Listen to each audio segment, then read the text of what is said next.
Hello students. आज हम पढ़ेंगे 10th क्लास की ज्योग्राफी का चैप्टर 2 जिसका नाम है location and extent. Few hints and flags of two countries are given below. Using them, identify these two countries. You can easily identify one of them and hope you can easily identify the other two. There are two flags given for two different countries. We have to identify which countries are these. The clues are: the second largest populated country in the world. The first largest populated country in the world is China. This is the second largest populated country, famous for spices in the world. Cricket is a popular sport here. And the clues about the second countries are: famous for the samba dance, known as the coffee pot of the world. Football is a very popular sport here. As you can easily identify, this is the flag of our country, Republic of India, and this is the flag of the Brazil.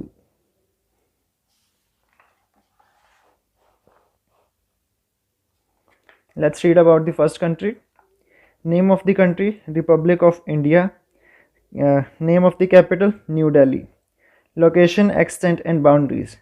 India is located in the northern and eastern hemisphere of the earth. It is located in the southern part of the Asian continent.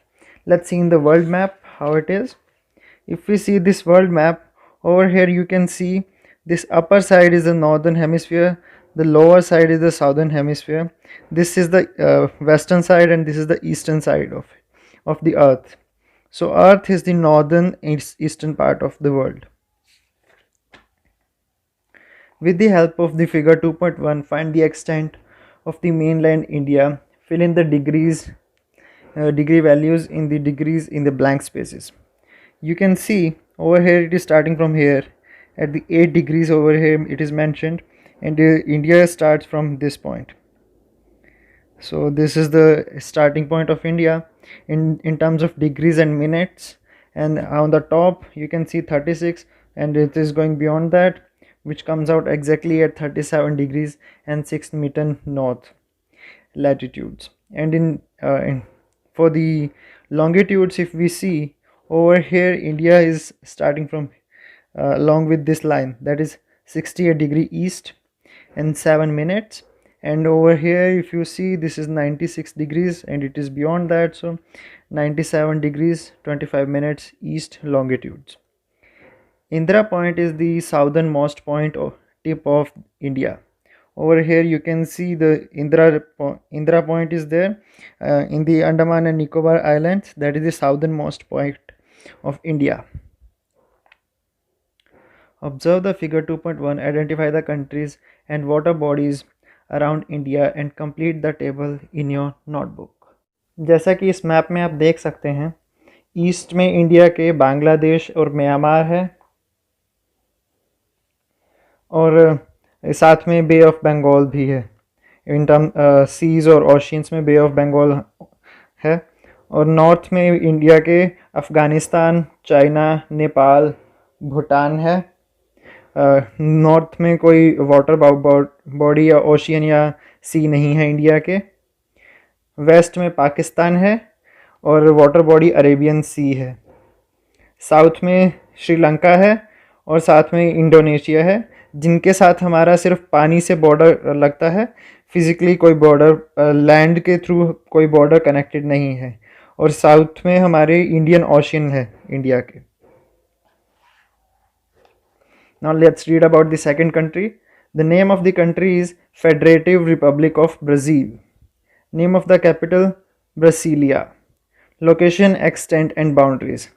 Some part of the Brazil lies in the northern hemisphere, while most of it lies in the southern hemisphere. यहाँ पे जैसे आप देख सकते हैं ये 0 degrees है, 0 degree से ऊपर नॉर्थ है, इससे नीचे साउथ है। सो आप देख सकते हैं कि थोड़ा पार्ट ब्राज़ील का नॉर्थ हेमिस्फीयर में है, बाकी साउथ हेमिस्फीयर में है। Also it lies in the western hemisphere in the northern part of the south American continent. और ये साउथ अमेरिकन कॉन्टिनेंट है ये, जिसके नॉर्दर्न पार्ट मीन्स ऊपर के पार्ट नॉर्थ में ये ब्राज़ील है। With the help of figure 2.2, find the extent of the mainland Brazil. Fill in the degrees values in the blank spaces. जैसे आप यहाँ पे देखेंगे ये 5 डिग्रीज नॉर्थ की ये लाइन है, यहाँ से स्टार्ट हो रहा है 5 डिग्रीज 15 मिनट्स नॉर्थ से, और ये नीचे है यहाँ पर 33 डिग्रीज 45 मिनट साउथ में लैटिट्यूड है इसका। और लॉन्गिट्यूड में ये यहाँ पर आप देख सकते हैं, ये इधर से 70 से इस तरफ से स्टार्ट है, सॉरी 34 से ये 35 है, ये इसके थोड़ा इधर है, सो ये 34 डिग्रीज 47 मिनट्स है, और यहाँ पर ये 70 से बियॉन्ड जा रहा है, so it's 73 degrees 48 minutes west longitude है इसका। Observe figure 2.2, identify Brazil's neighbouring countries and oceans, fill in the chart given below in your notebook. Brazil के नॉर्थ में जैसे आप देखेंगे यहाँ पे French Guiana, Suriname, Guyana, Venezuela, Colombia है। और वाटर बॉडीज़ में ऊपर नॉर्थ अटलांटिक ओशियन है। इसके वेस्ट में यहाँ पर पेरू है, बोलिविया है और पराग्वे है। वेस्ट में वाटर बॉडी कोई नहीं है, ओशियन या सी नहीं है। और इसके साउथ में नीचे अर्जेंटीना है और उरुग्वे है, और साथ में ओशियन है, साउथ अटलांटिक ओशियन। ईस्ट में कोई भी कंट्री नहीं है, सिर्फ ओशियन है जो कि है south Atlantic ocean. Let's read about the history backgrounds of these countries. Historical background of India. India was under the British rule for almost 1.5 century. India was ruled by Britishans for almost 1.5 century. As you know that India got its independence on 15th August 1947. Despite facing several problems like 3 world wars, India ने independence के बाद 3 world Wars लड़ी हैं, जिसमें से 2 पाकिस्तान के साथ और एक चाइना के साथ थी। Famine situations in various parts and similar issues after independence. Famine situation का मतलब है सूखा पड़ना और उसकी वजह से सिचुएशन का ख़राब हो जाना। India is a major developing country of the world. ये India is considered to be a global market too. इसको ग्लोबल मार्केट भी कहा जाता है। जैसा कि आप जानते हैं, बहुत सी बड़ी कंपनीज़ इंडिया में इन्वेस्ट कर रही हैं और अपनी जड़ें फैला रही हैं इंडिया में। India is considered to be a global market too because of various economic reforms from time to time. India's economic development has paced up. The proportion of youth in India's population is high. Means India की young generation की population ज़्यादा है as compare to बच्चों और बूढ़ों के मुकाबले India में यंग लोग ज़्यादा हैं। As this forms a major part of the working population, जो कि मेन इनकम का साधन है देश का। India is looked upon as a young country. India को एक यूथफुल देश, यंग देश कहा जाता है। History background Brazil.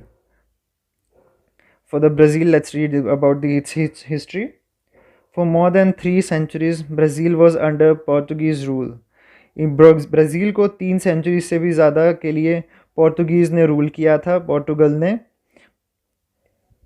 Brazil gained it's independence in 1822। Brazil ने अपनी इंडिपेंडेंस 1822 में ली थी। From 1930 to 1985, for more than a half a century, it was under a populist military government. 50 साल से ज़्यादा के लिए यह देश मिलिट्री गवर्नमेंट के अंडर था। यह देश मिलिट्री के द्वारा चलाया जा रहा था, यहाँ कोई सरकार नहीं थी 1930 से 1985 तक। It has overcome global financial difficulties in late 20th century. 20th century में यहाँ पर बहुत सी आर्थिक दिक्कतें थी जिसका इस देश ने सामना किया है।